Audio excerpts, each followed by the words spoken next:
Keputusan penting diambil PSSI soal kembali bergulirnya kompetisi sepak bola kasta tertinggi Indonesia alias Liga 1 musim 2021-2022.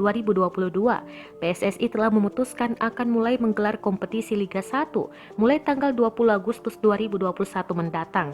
Keputusan tersebut diambil PSSI setelah berkoordinasi dengan pihak Kemenpora dan Mabes Polri soal keberlangsungan sepak bola tanah air.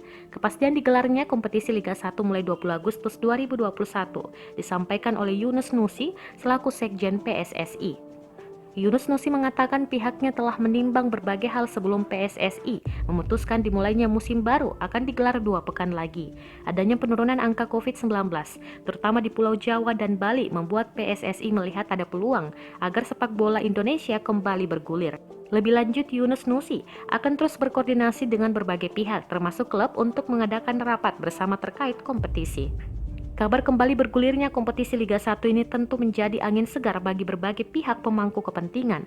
Hal ini mengingat kompetisi sepak bola Indonesia telah lama vakum dan beberapa kali mengalami penundaan. Alhasil, kepastian kembali bergulirnya kompetisi membuat para klub kontestan punya waktu sedikit lagi untuk mempersiapkan timnya menyambut Liga 1 2021-2022.